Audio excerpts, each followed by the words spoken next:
en lien avec des troubles de santé liés à son service militaire. Depuis 4 mois, il a cessé de prendre des antidépresseurs, car l'armée veut l'expulser définitivement pour des raisons médicales. Il est prêt à tout, car l'armée, c'est sa vie. Accro à l'adrénaline, il lutte chaque jour pour trouver un équilibre mental et renouer avec la vie d'uniforme. Alors, Denis Perrier, est-ce que je vous appelle soldat, commandant, militaire, Denis, pompier, policier? Oui, effectivement. Tout ça? Je fais tout. Je suis vraiment très polyvalent, là. Un homme aux multifonctions, effectivement. Bon, parce que vous avez été dans l'active. Oui, exactement. Et là, vous êtes réserviste. Oui. Actif dans la réserve ou en retrait de la réserve un peu? J'ai été, faire une histoire courte, de 85 à 88, j'ai été dans régulière avec le 2e bataillon du Royal 22e Régiment. Là, j'ai fait ma première mission à Chypre en 1987. À Chypre? À Chypre. Un conflit dans la mer Méditerranée entre les Grecs et les Turcs. Ensuite de ça, je suis sorti des Forces armées après 3 ans. Je commençais à avoir des problèmes de santé. Mais je voulais quand même rester dans quelque chose qui bouge, quelque chose qui a de l'action. Fait que je suis rentré comme policier. Fait que parallèlement à la réserve, ça fait 25 ans que je suis policier. Vous n'avez pas essayé de rentrer dans quelque chose pour avoir la paix? Ben, je vous dirais non. C'est quoi le problème? Je sais pas. Je le cherche, mon problème, moi, depuis toujours. Là. J'ai tout le temps été... C'est un problème? Je pense que oui. Effectivement, c'est un problème parce que c'est une roue qui tourne. Je suis tout le temps, à chaque journée de congé, faut que je me book un rendez-vous, soit faire un chef de garde avec les pompiers, une fin de semaine avec l'armée. Il faut que j'aille donner du sang pour Emma Québec ou ben non, même avec l'ambulance Saint-Jean comme premier répondant sur des services d'ordre. Vous n'existez pas si c'est pas pour être au service des autres. Exactement. D'ailleurs, on m'a reconnu au mois de mars dernier le prix du gouverneur général du Canada. C'est-tu bien ça? C'est-tu bien ça? Je regardais ça, là, je pensais à ça. Lui, là, il existe pour rendre service aux autres, pour se rendre service. Avez-vous l'impression de ne rien être si vous n'êtes pas dans l'action pour d'autres? Je pense que vous misez juste exactement. Oui, il y a un côté égoïste, on pourrait dire, là-dedans. Vous n'existez pas si vous n'êtes pas dans l'action, si vous n'êtes pas pour les autres. Vous comptez moins quand vous êtes dans l'action, mais vous êtes bien important si vous n'êtes pas dans l'action parce que vous n'êtes pas bien avec vous. Je suis d'accord avec vous, effectivement. Je veux que vous m'ameniez dans l'action.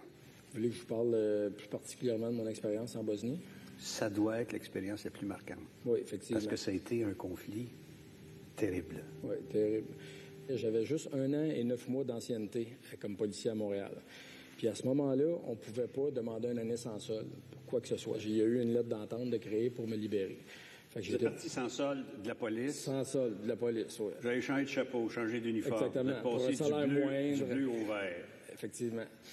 Fait qu'à ce moment-là, on est allé à Valcartier pour une période de 5 à 6 mois, la montée en puissance, qu'appelle, pour se mettre à niveau avec toutes les autres unités. Puis ensuite de ça, je suis parti pour une période de 7 mois en Bosnie. OK. Montée en puissance, ça veut dire on apprend quoi? C'est l'art de la guerre. On va se mettre à niveau au niveau des premiers soins, au niveau de l'aguerrissement. Ça veut dire que on va nous tirer au-dessus de la tête différents calibres pour qu'on apprenne à reconnaître les différents calibres. Parce que là-bas, on va avoir des rapports à faire. Est-ce qu'on nous apprend à avoir peur ou est-ce qu'on apprend à pas avoir peur? Je vous dirais, on nous apprend ni un ni l'autre. Je pense que ça, c'est quelque chose qu'on a vraiment à l'intérieur. Avez-vous eu peur? J'ai eu peur à quelques reprises, je vous dirais.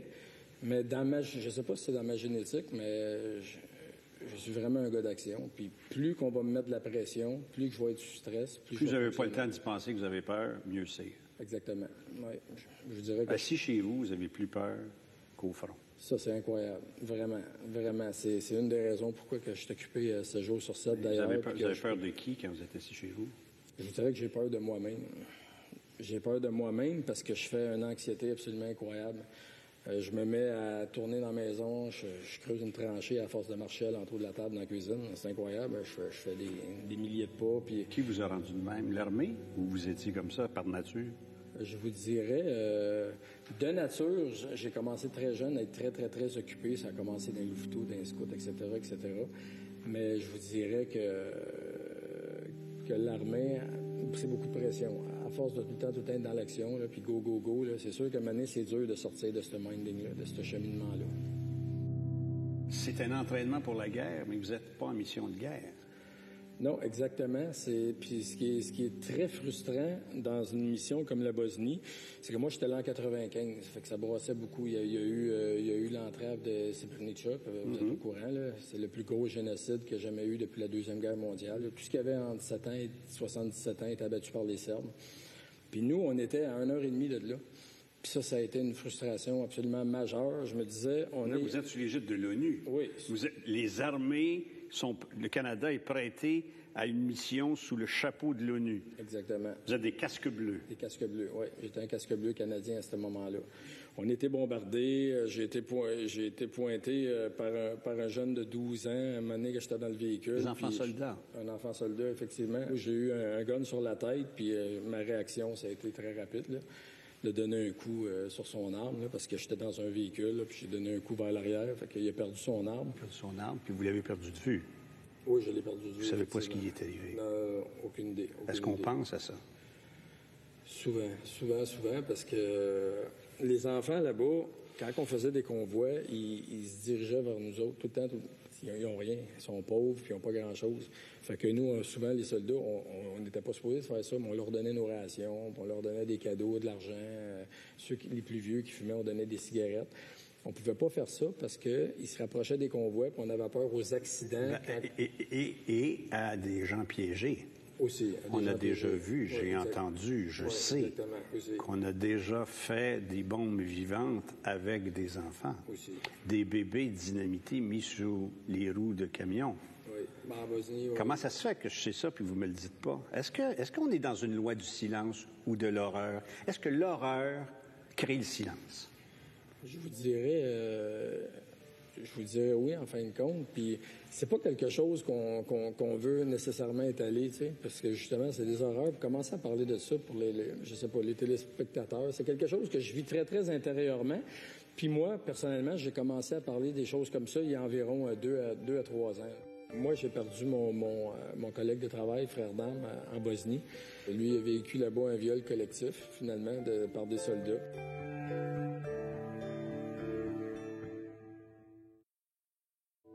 Denis Perrier est un militaire en arrêt de travail.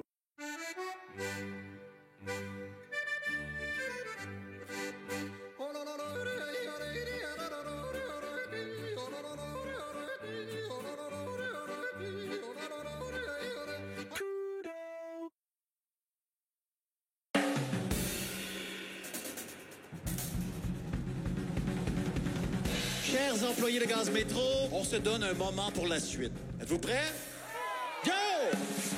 L'industrie la plus énergivore au Québec, c'est le transport. Maintenant, traverser le matin marche au gaz naturel, mais ça sera pas le dernier, puis il faut qu'il y en ait d'autres. Être prêt pour la suite, c'est de se libérer des produits pétroliers. C'est vraiment ça la priorité. Pour passer à l'action, il n'y a plus aucune raison d'attendre. Pour cause de maladie. Il lutte chaque jour contre son corps épuisé physiquement et mentalement après des années de service militaire. Cet homme est accro à l'adrénaline. Il est aussi pompier et policier. Êtes-vous encore apte au service? Je devais quitter les Forces armées en décembre l'année passée. Puis, c'est ça, j'ai été rallongé de 2 ans grâce à mon commandant qui a réussi à trouver quelque chose administrativement pour qu'on puisse m'extensionner de 2 ans. Sur papier, on va encore me mettre dehors, mais je suis extensionné. On va me mettre dehors parce que, en ce moment, ce qu'on dit, c'est que... Vous n'êtes plus un bon élément. Vous êtes à risque. Ce qu'on dit, en tout cas, c'est que moi, j'ai pris des antidépresseurs beaucoup dans les dernières années. C'est vraiment parce que... Vous avez fait une dépression. Oui, majeur. Il y a plus d'aide d'apporter, je vous dirais, en 2015 que moi en 95. En 95, quand on revenait, là, il n'y en avait pas là, des services pour les soldats. Là. Des psychologues, puis des unités post-traumatiques pour aller rencontrer des gens, il n'y en avait pas. Et là, vous êtes ces antidépresseurs. Vous étiez sur les antidépresseurs. J'étais, effectivement. Les antidépresseurs. Là, vous avez arrêté ça? Parce que l'armée m'a dit, tu as 6 mois. Tu as 6 mois pour arrêter les antidépresseurs. Sinon, ben, je vais être quand même dehors. Parce que dans 6 mois, ils vont évaluer si vous réacceptez, c'est tout ça? Oui, je vais être évalué. Ça va prendre le document de mon médecin de famille, comme quoi il a arrêté ses antidépresseurs pendant 6 mois. Il fonctionne pareil. Il est policier à Montréal, il est armé. Il y a une vie, là. Fait qu'en quelque part, là-dedans, ben, on va le garder. Mais ça, je trouve ça très dommage parce que On a entendu de la vague des suicides qu'il y a eu des soldats dans les dernières années. Là, c'est incroyable. Et vous pensez, vous? Ben, écoutez, je vous dirais qu'à plusieurs reprises, j'ai eu les idées noires. Vraiment, vraiment, vraiment beaucoup. Là. Souvent. Pour sortir de ça, qu'est-ce qu'on fait? On va dans l'action. Ben, on se tient occupé, en tout cas. Non, mais vous comprenez. Ben oui, vous êtes pris dans une roue qui tourne. Vous êtes pris dans une spirale. Là. C'est ça. Vous, là, dans votre tête, il y a le petit hamster qui tourne tout le temps. D'ailleurs, c'est le pourquoi de pas rester chez moi tout seul puis à broyer du noir, puis à tout le temps penser. Il faut tout le temps qu'il se passe quelque chose, tout le temps bouger. Êtes-vous dangereux pour vous? Je vous dirais que je pense pas que je sois dangereux pour moi, sauf que j'ai encore des idées noires. Moi, j'ai perdu mon collègue de travail, frère d'armes, en Bosnie. Suite à une intervention, on patrouillait. Puis on s'est fait enlever.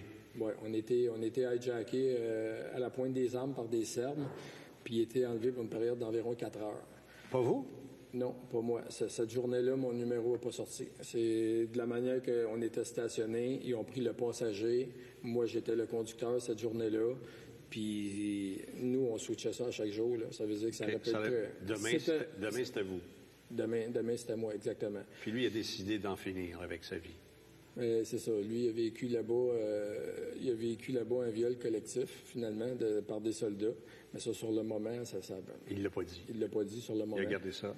Oui, c'est ça. Puis c'est un secret qu'on a fait toutes les deux, à la vie, à la mort. Il voulait absolument pas que j'en parle. Puis moi, j'ai commencé à en parler, je vous dirais, ça fait environ 2 ans, avec la psychiatre. Puis c'est ça. Puis là, j'ai su, de par sa femme, qu'il n'en avait jamais parlé non plus. Quand vous voyez, vous, où vous êtes rendu, de ne plus être capable de ne plus être militaire, de ne plus être capable de ne penser qu'à vous et d'être marqué, blessé, parce qu'on est tous marqués, blessés après avoir vécu l'armée. Oui, beaucoup, oui, effectivement. Qu'est-ce que vous dites à un jeune qui voit une publicité des Forces armées canadiennes? Enrôlez-vous, allez aider les autres, puis on les voit tous dans des missions. C'est l'aventure, c'est des scouts plus. Oui, effectivement. Puis c'est pas tout le temps ce qu'on nous fait miroiter, là. C'est pas tout le temps beau comme ça. Mais je dirais que la carrière militaire est très intéressante. Je les encouragerais quand même à rentrer dans l'armée. C'est juste que, faut qu'à un moment donné, c'est trouver un équilibre. Là. Parlons-en de l'équilibre. C'est très important. Êtes-vous un homme équilibré? Non, pas en tout. Non, du tout. Pas au niveau du travail. Moi, j'ai une fille de 18 ans. Puis elle m'a souvent reproché qu'on n'a pas fait souvent grand-chose dans ma vie avec elle, parce que ça a tout le temps été travail, puis oui au travail, puis oui à l'armée, puis oui à l'ambulance Saint-Jean, oui à tout. Puis je le regrette. Aujourd'hui, je le regrette beaucoup, beaucoup. Puis ça, c'est quelque chose qui m'a fait excessivement mal. Ma fille, quand je suis tombé en dépression majeure, à un moment donné, elle venait me voir à la maison, puis c'est sûr que je la voyais pleurer. Puis... C'était ça, je parlais à ma mère au téléphone, puis je pleurais. Tu dis, ouais, c'est moins de soldats, c'est moins là. Ça pleure pas, un soldat. Non, c'est ça. Ça fait pas mal, un soldat, quand on lui donne un coup de pied. Non, effectivement. C'est inatteignable, c'est bulletproof, un soldat. Effectivement. C'est pas vrai. Non. Merci pour vos états de service, mais merci de penser à vous dans le futur. Il me semble que ça serait dû, là. Je pense que oui. Je pense que je suis rendu là. Merci, monsieur. Salut.